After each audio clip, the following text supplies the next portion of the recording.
I was up at the Met and I saw people selling there, and I said, let me try that. And I went there and I did very well.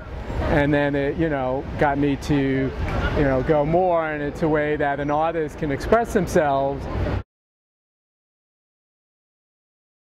But being an artist in New York, it's very difficult to, get in galleries or get your stuff, inside stores.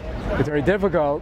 And one nice thing about New York is it's one of the only cities left that someone who, creates art can actually sell on the streets. The only problem is that it's getting harder and harder for artists because the city is kind of cramping down on people selling on the streets. Like in the park, you used to be able to sell anywhere, but now it's very limited.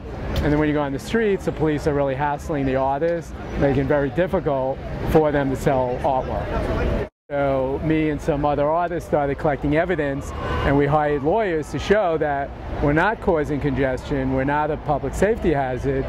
So we went to court, and basically the judge determined that the Parks Department was right and we were wrong. And New York was built on push carts and people selling on the streets, and now they're taking that away from us. So it's a shame, and there used to be a lot more artists here selling, and now they're gone. I'm a photographer, and I just used to do photography, and a lot of people do it, and I wanted to do it on a different medium. So what I do is I actually bake my photos into tiles, and it just gives a whole different look. It's almost a three-dimensional look. So they're $10 each, and I mean it varies each day. Like today, 3 pieces. Some days 20.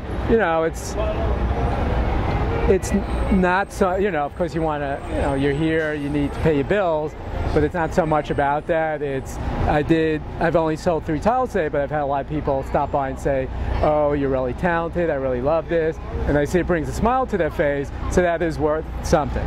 You have your good days and bad days, so, when I've been out here when it's 20 degrees and shoveling snow, so you can say, yeah, it's a struggle, but what's not, everything is a struggle. There's nothing that just is handed to you. So overall, it's worth it. It was worth standing out here in the freezing cold, standing in the snow and ice, standing here when it's 100 degrees out. It's worth it.